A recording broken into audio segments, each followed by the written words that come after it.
일단 크게 중요한 것은 어제 우리 윤준병 공관위원장이 와서 기자 브리핑을 하셨는데요. 이번 전북 도당의 공천은 과거와 상당히 다른 분명한 원칙과 과감한 결정, 그리고 치열한 논의 과정이 있었습니다. 제가 이번 지방선거를 앞두고 전북 도당의 이 공천 원칙으로 검증은 철저하게,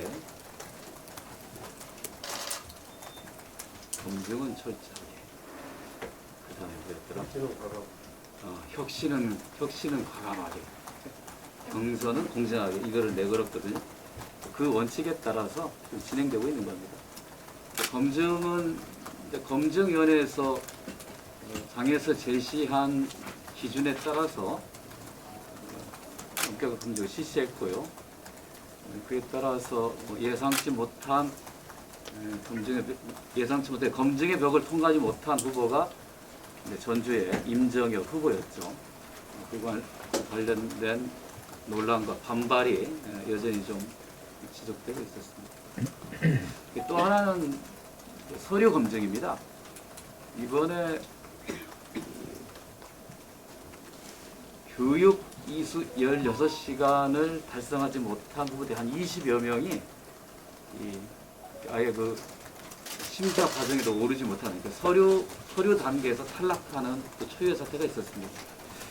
사실 이 당원의 자격과 교육 이수 임무는 필수적인 공천 신청의 두 가지 요건이었는데, 그동안에는 그러니까 교육 이수에 대해서 그렇게 엄격하게 보지 않았습니다. 근데 이번에는 서류에 교육 이수 16시간은 명시되어 있고, 그게 제출 서류로 되어 있기 때문에 그 제출한 서류에서 16시간 미달하는 것은 이제 서류 미비자에 해당돼서 이거를 가지고 많이 토론이 있었습니다. 저 개인적으로는 이분들에게 재교육에 좀 기회를 줘서 공천 심사 과정에 들어왔을 때 해야 되겠다고 하는 게 제 생각이었고, 그걸 공관이 제안했는데 공관이 토론 끝에 받아들이지 않았습니다. 어제 아마 20여 분이 기자회견을 한 걸로 아는데, 그렇게 서류 검증 단계도 엄격했습니다. 그걸로 다 검증이 끝났냐? 실제 공관위 과정에서 1차 검증을 통과하신 분들을 중에서 정밀 검증으로 분류된 분들에 대해서는 다시 또 검증을 실시했습니다. 그 결과 어제 단체장 후보자 중에 추가 탈락자들이 나온 것입니다. 순창, 남원, 정읍, 장수가 그런 해당한 지역이고요. 현직 단체장이거나 여러 이런 조사들에 의하면 상당히 경쟁력 있는 후보들입니다. 아마 과거 같았으면 구제했을 것입니다. 경쟁력 중심으로 판단했으니까. 이번에는 도덕성 검증을 우선해야겠다고 하는 확고한 원칙을 갖고 있었기 때문에 경론 끝에 그렇게 된 것입니다.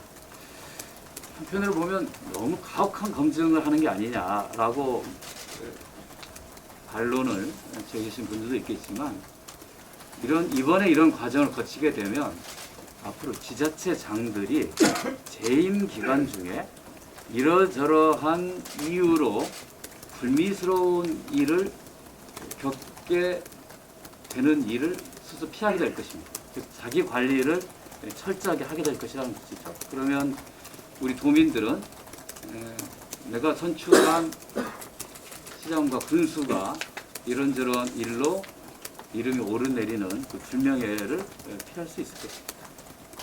그리고 이런 과정을 통해서 지방자치장들 또 지방의원들의 도덕성을 높이는 그런 계기가 될 것으로 저희는 기대하고 있습니다.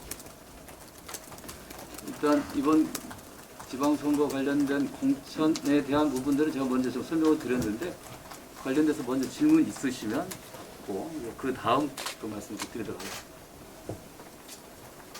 이번에 이제 경선 검증 굉장히 세게 했는데 이번에 통과하시지 못하신 분들은 다음 경선이나 공천에도 이제는 민주당으로는 나오실 수 있는 가능성이 없다라고 봐야 되는 거네요. 다음 지방선거라든지. 지금 현재 이제 재심을 청구하신 분들이 있으니까 재심에서 인용이 되면 다시 공간을 열어서 경제에 기여를 부여하겠다는 생각이고요. 앞으로 계속 안 된다는 건 저는 그렇게 단정할 수는 없을 것 같습니다.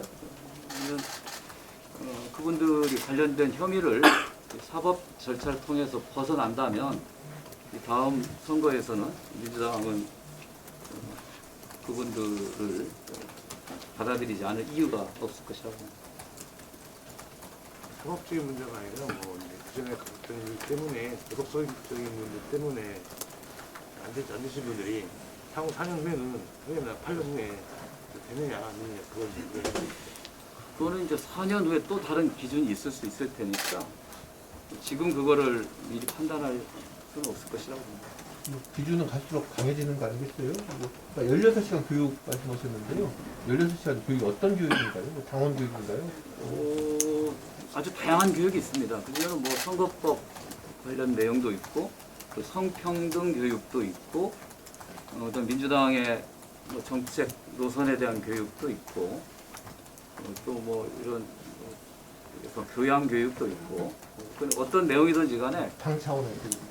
그렇습니다. 당에서 실시한 주관하는 교육이고 작년까지는 국학교육을 했습니다만 올해 이제 새로운 입주자들이 많이 몰린 상태에서 집합교육 할 수가 없으니까 온라인 교육을 열어줬기 때문에 누구나 뭐 하루만 투자하면 16시간 교육 이수하는 데 아무 문제가 없었습니다. 근데 그거를 본인들은 제대로 공지하지 않았다고 하는데 제가 보기에는 우리 신부자들의 얘기를 들어보면 본인들이 좀 경시했다 이렇게 하는 게 이제 공간의 판단이었습니다.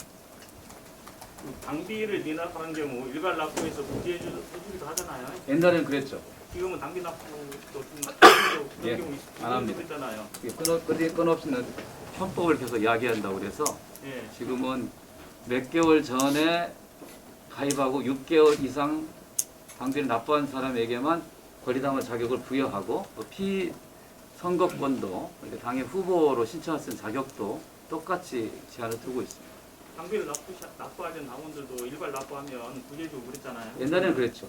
지금은 이번에도 없었나? 없습니다. 이번에는 없습니다. 지금 전화 여론조사 관련해서 지금 뭐 문제 제기가 있잖아요. 예. 6개월 전 주소지로 하자 뭐 그런 얘기도 있고 뭐 여러 가지 얘기 나오는데 그 여론조사 관련해서 뭐 그런 부분을 좀 장에서 고려하고 있나요? 저희도 그 보도를 접하고 신속하게 내부 논의를 했고요. 일단은 선관위가 그 관련된 그 지침을 변경할 필요가 있어서 그 중앙당 통해서 선관위에 그 관련된 질의와 요청을 개선을 그냥 요청을 좀 한 거죠. 어떻게 해요? 근데 그거에 대해서는 선관위 입장에서는 좀 내부적인 좀 찬반 양론이 있습니다. 그건 일단 선관위 판단에 맡겨야 될 거고요. 당선관이 말이죠. 당선관. 아니 중앙선관위. 중앙선관위. 중앙선관위원회. 거기서 한 지침에 따라서 지금 시행되고 있는 거기 때문에 선관위가 그런 새로운 변경에 대한 새로운 변경을 해줘야 가능한 일일 거고요. 그다음에 이제 나머지는 제가 무슨 수사가 뭐 진행되고 있다, 또 선관위도 조사에 나섰다 알고 있기 때문에 그 결과를 저희도 기다리고 있습니다. 좀 지난 일이긴 한데요. 송화진 도지사 포도포 관련해서 이런저런 설왕설래는 많은데 공식적으로 어떤 이유 때문에 이게 지금 안 됐는지에 대해서 의혹들도 있고 송지사 같은 경우도 수용하지는 않는다. 다만 그냥 자기는 물러나는 게 당에게 이번 혜택을 의무로 갖는 것이다. 이런 식으로만 얘기를 했거든요. 그런 공식적인 답변이 필요하지 않을까. 그러면 뭐 질문은 자연스럽게 일단 하시죠. 예, 도당의 여기 공천에 대한 거는 마무리해도 되겠죠? 네. 예, 그리고 일단 우리 송 지사님 관련된 부분 질문이 나왔으니까 이쪽으로 넘어가겠습니다. 되죠?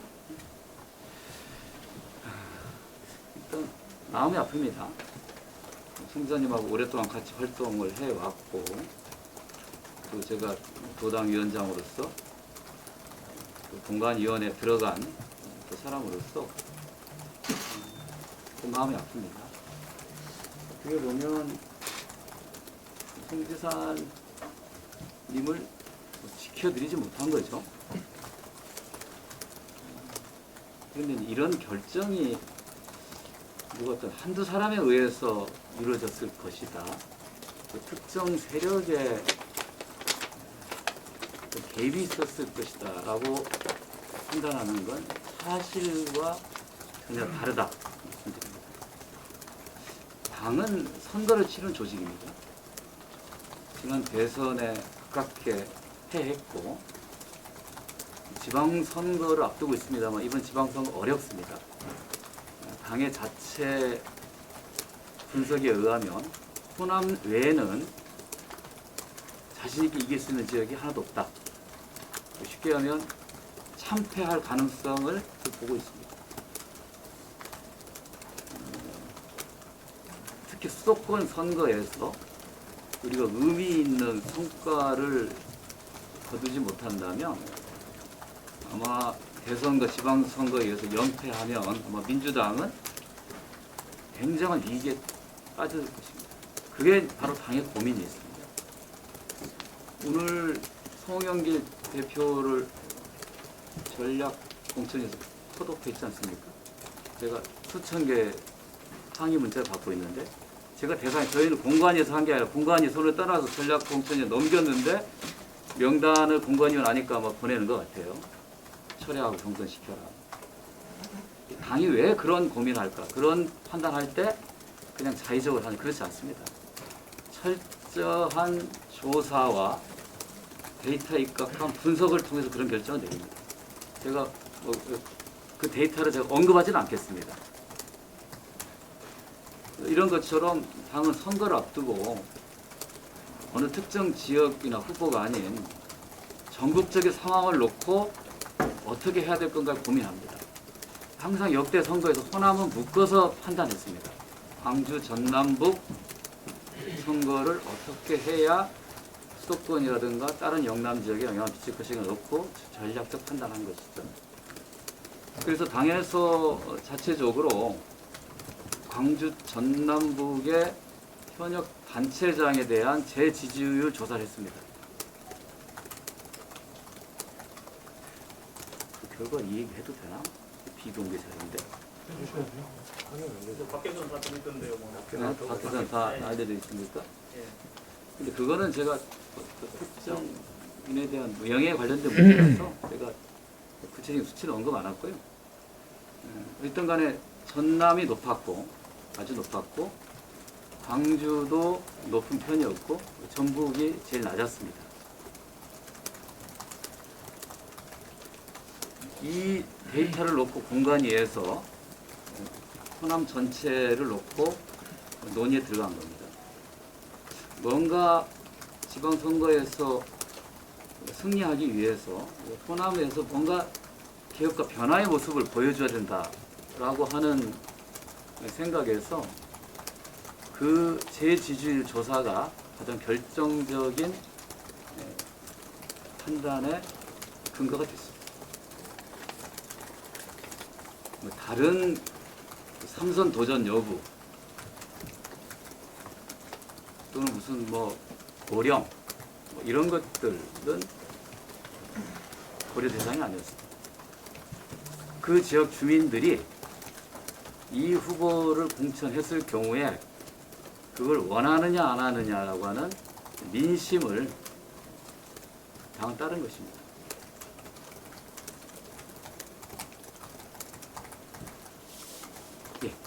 사실 이러한데도 불구하고 지금 홍수현 측에서는 저번에 일요일날 이야기를 하면서 꼭 집어가지고 사실은 위원장 의원, 안호영 의원, 정세균 의원 여기를 반민주 세력이라고 이야기를 했는데 제가 항상 민주화 운동 해온 사람으로 저는 민주 세력의 일원이고 항상 상대로 이 반민주 세력으로 이렇게 공격해 왔는데 저도 반민주 세력이 된 거에 어리둥절합니다. 그분들 입장은 이해는 합니다. 그렇지만 우리가 전라북도 미래를 좀 생각하고 대한민국 전체를 생각하면서 고민해야 됩니다. 그분들도 송하진 지사님의 지지자이기도 하지만 아마 민주당 원일 것입니다. 오랫동안 민주당을 선택하고 지지해 왔을 것입니다. 지방선거를 앞둔 좀 당의 고민에 대해서 깊이 좀 이해해 줬으면 좋겠다. 이런 말씀을 그분들한테 드리고 싶습니다. 아까 이제 제일 지지율 그게 좀 결정적인 거라고 했는데 이 평가 항목이 들어가 있는 거 같습니다. 그러면 앞서 평가 지지자 그 이제 뭐 주체지수라는 표현을 했는데 그거는 평가 항목이 없어가지고 해당 사유가 안 된다 이렇게 주장을 했었거든요. 그 덧붙여서 같은 맥락의 질문이자 궁금한 게 있어서 말씀을 좀 드릴게요. 이제 그 일요일날 기자회견 했을 때도 그 송 기자 지지자들은 시스템 공천에 반한 결정이다라고 얘기를 했어요. 명분상. 근데 지금 방금 나온 질문도 같은 얘기지만 우리가 면접 점수랄지 뭐 업무 수행 능력, 정체성, 여론조사 이런 것들이 뭐 40점, 20점 이렇게 쭉 항목이 있는데 교체율은 지금 그 항목에는 없는 거란 말이에요. 그러면 그 항목들 평가 항목이 보다 아까 말씀하신 대로라면 제 지지율에 대한 것이 조사가 가장 결정적인 판단의 근거가 됐습니다라고 말씀하셨는데 그러면 이 평가 항목이 왜 필요한 것이죠? 그냥 예를 들면 민주연구원에서 제 지지율 조사를 시도지사 현직들에 대한 평가해서 그걸로 판단하면 될 거 아닌가 그런 생각이 좀 듭니다. 좋은 질문이신데요. 그 선거를 앞둔 당의 고민을 말씀드렸잖아요. 어떻게 하면 전국적인 선거에서 승리할 수 있을 것인가. 공천관리위원회는 후보를 심사를 하죠. 일정 기준에 따라서. 그거에 따라서 보통 경선자를 배수 압축하는 그 역할을 합니다. 또한 적합하지 않다고 하는 후보를 그 경선에서 배제하는 결정도 합니다. 그 점수를 보고 하는 거 아니에요. 아까 제가 호남권을 하나로 묶어서 지금까지 판단해왔다는 말씀 드렸잖아요. 그거를 뭐 공천관리위원회가 아닌 전략공천위원회나 또 현재 비대위에서 할 수도 있습니다. 그러나 현재는 공관위가 1차적으로 그런 역할을 부여받았기 때문에 공관위 내에서 그런 논의를 한 것입니다. 그것이 잘못되었다라고 얘기하는 건 정당의 공천 시스템에 대한 이해가 없기 때문이라 그렇게 생각합니다. 아니 시스템에 대한 이해가 없는 게 아니라 그런 평가 항목을 뭐하러 사전에 다 공지를 하냐 이거예요. 그리고 이 요인만 가지고 판단을 한 예를 들면 그 경선에 그 올리지도 않고 아예 잘라버리는 것이 굉장히 어려운 결정이잖아요. 그럴 만큼 이게 압도적인 물론 뭐 70, 75 이런 퍼센트의 수치가 회자가 되긴 했습니다만 좀 납득하기 어렵다 사실 형평성상. 그리고 제가 하나 더 궁금한 것은 위원장님 그 제가 전화드렸을 때 예를 들면 여러 사람이 결정하기 때문에 내 한두 사람이 했다는 건 말도 안 된다. 이건 나는 원오브 댐이기 때문에 김태년 위원장한테 물어봐라라고 말씀하셨잖아요. 나중에 제가 통화를 했습니다만 예를 들면 공식적인 입장을 공관위를 통해서 들으라고 하셨는데 지금 이 시점에 오늘 그 경선이 시작되는 시점에 와서 민주와 반민주를 얘기하면서 지금 말씀을 하시는 게 그 시작된 경선의 특정 후보에 대한 영향력을 미치기 위해서 지금 하시는 거 아닌가 그런 생각 좀 드는데 어떻게 보세요? 질문의 방향을 보니까 민주 반민주 질문이 나와서 저는 답변했는데 그 영향과 의도를 말씀하시니까 제가 뭐라고 답할지 모르겠네요. 기존에 어쨌든 그 경선 결과 배제된 거에 대한 입장을 유보 내지는 회피하시다가 경선 시작된 날 와서 지금 말씀하시는 혹시 배경이 있느냐 그 말씀이에요.